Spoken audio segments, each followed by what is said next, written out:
Olá, tudo bem? Está começando mais um programa Painel Político. E o nosso convidado de hoje é o professor Wilson. O Wilson é formado pela PUC Minas em Economia. É isso mesmo, Wilson? Isso mesmo, Salatiel. Formado em Economia pela PUC, já tem um tempinho já e desempenho a função hoje na Docton de professor aqui na unidade Caratinga. Professor Wilson, você então, como economista, eu queria que você fizesse para nós o que está acontecendo nesse projeto da reforma da Previdência. Então, Salatiel, a reforma da Previdência ela sempre vai ser muito conturbada, né? Isso é histórico, não só no Brasil, sempre existe correntes que defendem, sempre existe correntes que criticam. Ainda mais dentro da economia, porque dentro da economia a gente tem várias escolas de pensamento, cada uma defende um ponto de vista e busca explicar aquilo ali em cima. Mas no nosso caso, da reforma da Previdência do Brasil, tem que ser muito bem feito, por quê? Muito se fala que nos principais países do mundo hoje, as principais economias, já existe-se um tempo maior para se aposentar. Então, se você pegar os principais países da Europa, os Estados Unidos, etc., eles terão realmente uma idade um pouco mais elevada de aposentadoria. E aí o Brasil segue, isso está sendo veiculado. O problema não é a questão desse tempo para se aposentar, a questão da idade, de comparar isso entre o Brasil e os principais países. Mas os principais países, eles também têm toda uma estrutura por trás que permite com que essa população também se aposente. O que eu acho que a gente deveria discutir nesse período é se o Brasil realmente está preparado nas outras frentes para se elevar dessa forma a Previdência. Por quê? A gente vê um país igual ao nosso que existe uma democracia, de novo, muito jovem. A gente saiu de um regime que era ditatorial, e aí o Sarney conduziu isso logo ali no momento inicial. A gente teve um período de inflação muito conturbado, então na época ainda com o Fernando Collor, sofrendo um processo de impeachment. Então assim, a gente ainda é muito novo em outras questões para se pensar dessa forma. E durante esse tempo a gente não fez os investimentos que particularmente eu julgo necessário para que hoje a gente tivesse esse aumento da Previdência. Então falta-se a gente refletir e estudar como que realmente vai ser esse impacto. Ainda mais num país igual ao nosso, que é um país gigantesco, com realidades infinitamente distintas. Não tem como a gente comparar, por exemplo, uma pessoa que às vezes mora no Norte, Nordeste, com uma pessoa que mora no Sul e no Sudeste. Então, a gente realmente tem que abrir os olhos e refletir nessas outras áreas. Porque isso pode se tornar muito perigoso para as próximas décadas. Mas olha só, pensando no ser humano, na dignidade da pessoa humana, eu lhe faço a seguinte pergunta. Como que a Previdência hoje, ela precisa de realmente arrecadar mais, ou a Previdência é deficitária, ou a Previdência não cobra aqueles maiores devedores que deveriam pagar, e também outras aposentadorias, vamos dizer assim, milionárias que são pagas por aí, Isso não aliviaria o caixa da Previdência? Seria necessário fazer o que o nosso ministro está dizendo aí, que morra, mas eu vou arrecadar 1 trilhão. Então, acho que respondendo tudo isso que você acabou de dizer, tem que melhorar em todas as esferas. Por exemplo, a gente vê muita gente se aposentando sem, às vezes, o tempo mínimo de contribuição, alguns arrumam de um jeito, outros de outro. Tem, por exemplo, esse caso de previdências que pagam infinitamente a mais acima do teto. A gente já viu, nesse período agora que já foi divulgado, muita gente não querendo se entrar na reforma da Previdência. Então, assim, a gente tem uma dimensão de como que isso é um assunto muito delicado para a nossa realidade. Por exemplo, você vê que muitas vezes, vamos trazer talvez para o lado do trabalhador mais simples, aquele que ganha uma faixa de renda menor ou a mais baixa. Muitas das vezes, essa pessoa ela não contribui ali, talvez, a média realmente que ela deveria para tornar a aposentadoria fechar no 0 a 0. Muitas das vezes isso não acontece.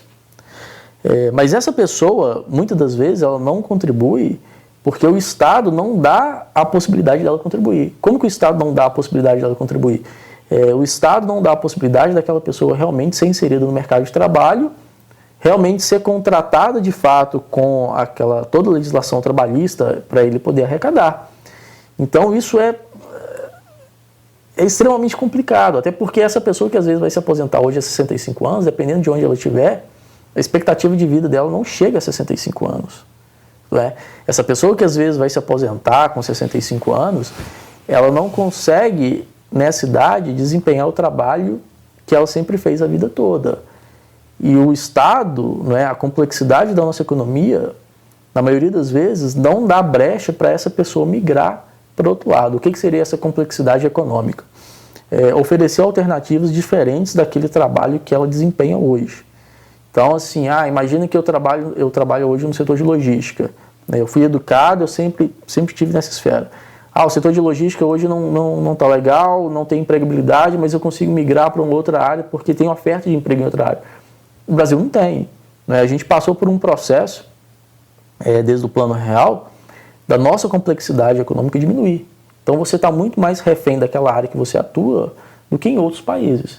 Aí se você pegar, né, existem outros problemas dentro da Previdência, né, tem a questão às vezes do servidor público, ele tem uma contribuição, ele tem toda uma legislação diferente, você entra na questão, por exemplo, dos militares, a questão do judiciário, então assim, é muito complexo, é absurdamente complexo, né? A gente tem a ideia de que talvez é muito fácil trabalhar até os 65 anos, porque a gente vive, querendo ou não, na nossa própria bolha. Né? Depende do local que você está trabalhando, né? Se você está trabalhando no gabinete, né? O deputado falando lá que trabalha até os 80. Manda ele lá para o Nordeste enfrentar lá o sol, a chuva, ver se ele aguenta trabalhar até 80. Exatamente, não tem, assim, a gente tem uma ideia de que é muito fácil realmente trabalhar até essa idade quando a gente tem um certo conforto. E quando que a gente tem um certo conforto? Quando a gente tem um certo conforto? É quando a gente desempenha alguma função em que necessita de um conhecimento técnico, não é? Você trabalha às vezes mais com o pensamento, com aquilo que você aprendeu estudando, do que realmente trabalho mais físico, mais braçal. Então é muito fácil, é muito cômodo, por exemplo, trazendo aqui talvez para o nosso meio, um advogado trabalhar até os 65 anos, ele tem uma qualidade de vida, um engenheiro, um arquiteto, um contador, né? Um administrador. Então isso é tudo muito fácil realmente para ele desempenhar a função dele até 65 anos. Só que essa parcela da população que desempenha esse tipo de trabalho ainda assim ela é muito pequena. Né? A gente tem a maior massa dos trabalhadores brasileiros ganhando aí por volta de 1, 2 salários mínimos, eles desempenham trabalhos que são mais físicos. E por uma questão mesmo biológica, isso vai se degradando ao longo dos anos. Então, a possibilidade de você, com seus 65 anos, ou 60, né, estar realmente empregado quando você necessita do seu físico, né, para trabalhar, ela é bem mais baixa. Então, se a gente quiser, às vezes, fazer um exemplo, se eu trabalhar na construção civil, se eu tiver que contratar um funcionário, né, que vai levantar a parede e tudo mais, eu vou preferir muito mais contratar um jovem, porque ele tem mais vigor físico, do que contratar uma pessoa com uma idade maior. E aí o que eu vou fazer com esse pessoal que já ganha pouco, que o Estado já, às vezes, na maior parte das vezes, não consegue dar uma condição mínima para ele, né? O que eu vou fazer com esse trabalhador? Ele depende ali do trabalho dele, ele às vezes, na maior parte das vezes, não tem moradia, já necessita às vezes de um acompanhamento de saúde, que a gente sabe também que é muito deficitário, mas e aí, o que eu vou fazer com esse trabalhador? E a maior parcela da população é que desempenha esse tipo de função. Bom, a gente falou antes aí, né, fazendo um comparativo com outros países que exigem um tempo maior para a aposentadoria, mas você concorda que nós temos uma situação muito diferente. Esses países investem em áreas sociais, né, educação, saúde, e o Brasil não. E parece-me que prolongando esse passo, esse tempo para a aposentadoria, isso vai, nessa reforma, vai penalizar muito os idosos. Com certeza. Principalmente esse idoso que ele vai ter uma renda muito baixa. Por quê? Muito se fala da reforma da Previdência, mas em nenhum outro governo, que seja o governo atual, que seja os governos anteriores, não se fala muito nesse investimento a longo prazo de saúde, de saneamento básico, de segurança, de educação. Para você fazer esse tipo de reforma, igual quer se fazer, no meu ponto de vista, isso tudo já teria que ter uma estrutura muito melhor do que a gente tem hoje, ou atrelado a isso, a gente também teria que ter um plano de longo prazo dessas outras esferas. Porque você corre o risco de deixar uma parcela extremamente desassistida do ponto de vista social. Então, por exemplo, imagina, talvez vamos pegar uma pessoa que trabalha, por exemplo, prestando serviço de limpeza hoje. Essa pessoa, quando ela chegar com 60, 65 anos, ela já não consegue fazer, ela já tem um certo problema de saúde e ela já recebe de forma meio que autônoma, né? E muito provavelmente, como ela vai receber um recurso muito baixo, ela não consegue nem contribuir com a previdência que, às vezes, ela teria vontade. Então a gente entra numa esfera, não é, uma bolha meio que maluca, meio que é só o Brasil que está nessa situação. Mas aí tem gente que fala assim, mas por exemplo, mas os Estados Unidos não tem plano de saúde, mas os Estados Unidos não tem previdência social, né, previdência privada, tudo bem, realmente. Mas o ganho médio do trabalhador lá, a qualidade de vida dele é infinitamente melhor do que a nossa qualidade de vida. E mesmo assim, por exemplo, no país que é os Estados Unidos, que muita gente está utilizando como parâmetro, existem sim políticas sociais. Tem gente que às vezes não tem condição de pagar um plano de saúde, que a saúde lá é privada. O Estado, ele subsidia o pagamento dessa pessoa, né? Por mais que ele não ofereça isso gratuitamente, mas ele oferece uma condição, né, um valor para que ela consiga contribuir com o plano de saúde privado. Agora, se a gente for trazer isso para o Brasil, vai ficar praticamente impossível com a nossa média salarial. E parece-me também que com essa reforma é possível o idoso, receber menos que o salário mínimo. Menos que o salário mínimo. E como é que esse idoso vai fazer se nós não temos um serviço de saúde, um serviço que possa atender aqueles idosos? E a gente é o seguinte, vai ficando velho, vai aparecendo, né, a dor ali, a dor aqui, natural, o remédio, né, ali, processo. E aí você tem uma farmácia que custa R$400. Como é que esse cara vai viver? Então, eu gostaria muito de saber realmente como que essa pessoa vai viver, porque se a gente já tem, não é? Se a gente parar para pensar, uma pessoa mais nova, para ela ter uma certa dignidade, para ela viver com o salário mínimo hoje já é complicado. Imagina você viver com o salário mínimo abaixo, você viver com a renda abaixo do salário mínimo, sendo que você ainda vai ter que destinar boa parte dessa renda para cobrir situações que hoje você não tem. Então você vai demandar mais, por exemplo, recurso para compra de remédio, você vai demandar mais recurso, por exemplo, para uma assistência médica, né, uma assistência voltada à saúde, que seja consulta ou que seja o próprio plano, e a conta não fecha. Né? É só a gente olhar. Se já está ruim para a pessoa que às vezes ganha um salário mínimo, se ela ganhar menos, na minha humilde opinião e daquilo tudo que eu escutei, vai ficar infinitamente pior. E eu acho que a gente está esquecendo realmente de pensar isso, né? Esquecendo que lá na frente, essa população serão os jovens, né, de hoje. Então, professor Wilson, o Estado, né, assim como o Estado brasileiro, né, e outros estados, eles existem para nos proporcionar o bem comum. Senão não há necessidade do Estado. Então o Estado, penso que ele tem que ter um certo equilíbrio, mas ele tem que fazer uma opção, o capital ou o ser humano. Parece-me que essa reforma está fazendo mais pelo capital do que pelo ser humano. Você concorda comigo como economista? Como economista e vendo a realidade do nosso país, sim. Talvez, se a gente tivesse outra realidade, por exemplo, já que eu já toquei no exemplo da realidade americana, talvez eu discordaria, mas trazendo para a nossa realidade, né, aquilo que a gente vive, e a gente tem vários, eu costumo brincar que a gente tem vários países dentro de um país só, realmente está sendo voltado para o capital, né, infelizmente.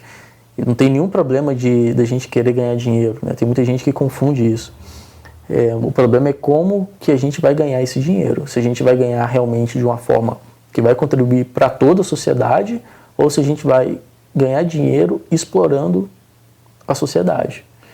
Professor Wilson, qual reforma é mais cruel? A da Previdência ou a trabalhista? Salatiel, é uma pergunta muito difícil, mas assim, analisando, não é, até porque ainda a gente está muito embrionário na reforma da Previdência, por mais que ela já tenha avançado, eu acredito que seja a reforma da Previdência. Porque se eu tenho uma reforma trabalhista hoje, mas eu tenho uma perspectiva de crescimento do Brasil enquanto economia e uma expectativa de crescimento de renda, que isso também é importante. A gente tem que lembrar que são coisas distintas. O Brasil crescer e a gente ter um crescimento de renda por pessoa são coisas distintas. Se a gente tivesse, né, uma perspectiva de crescimento do Brasil, uma perspectiva de uma renda melhor distribuída, talvez a reforma trabalhista ela seja realmente menos, que impacte menos a população. Então, eu acho que a reforma da Previdência ela é um pouquinho mais cruel. Até porque a gente sofre um outro problema no Brasil, que além de tudo isso, a gente carece de formação financeira. O brasileiro em si ele não tem muito o conhecimento financeiro. Então, se ele opta às vezes por fazer uma previdência privada, ele não sabe direito o que ele está contratando. E na maior parte das vezes, a gente não tem pessoas, né, ou a quantidade realmente que seria interessante para mostrar para essa pessoa como que isso é feito de uma melhor maneira para ela, né?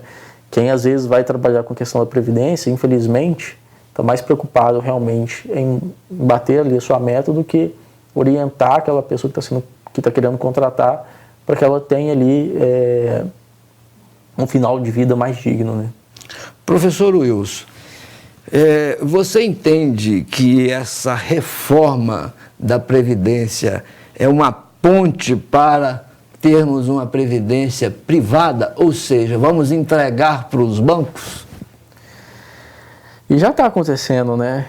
Já está acontecendo. E aí a gente também tem que parar para, às vezes, pensar o seguinte: o país na crise que está, da forma como a crise vem acontecendo, a gente tem os bancos sucessivos anos, lucrando cada vez mais.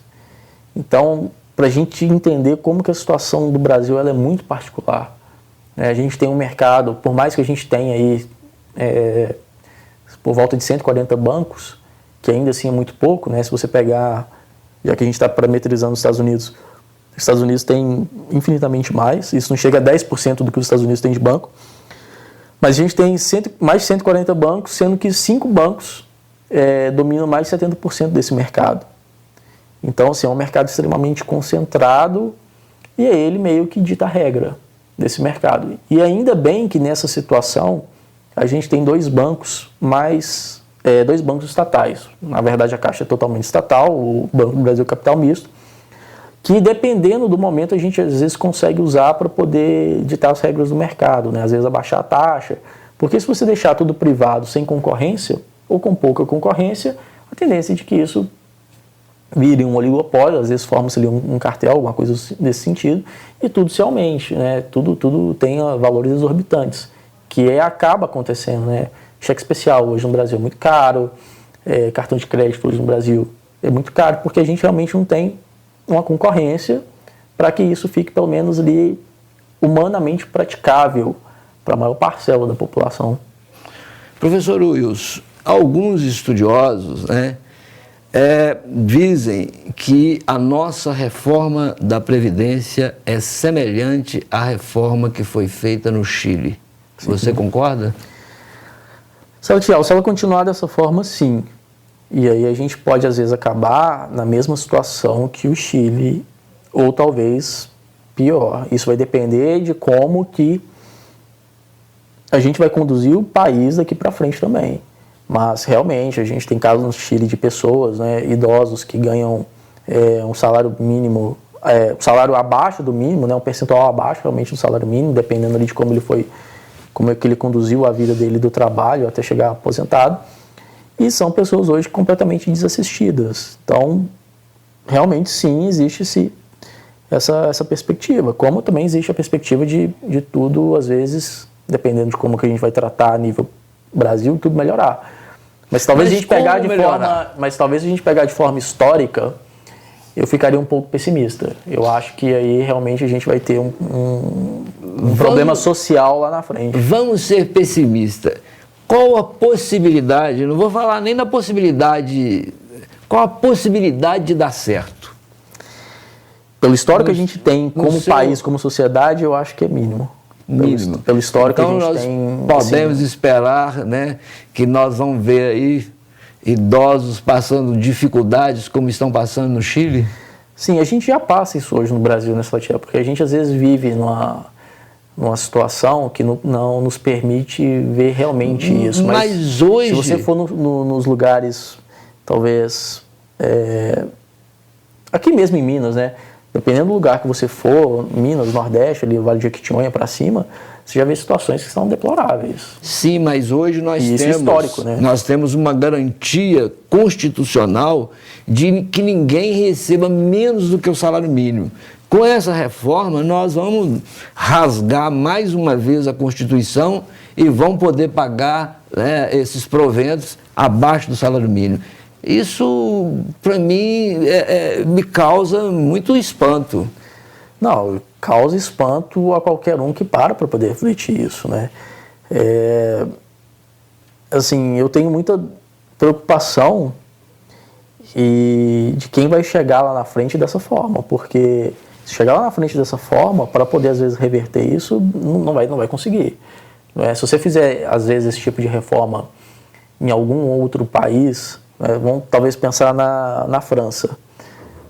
Pelo que a gente conhece da França, se você leva esse tipo de proposta lá na França, ela já estaria abaixo do caos agora, com todo mundo se manifestando, e o brasileiro aceita isso pacificamente, até porque é um certo ponto, porque ele não conhece, ele não consegue projetar isso para o futuro.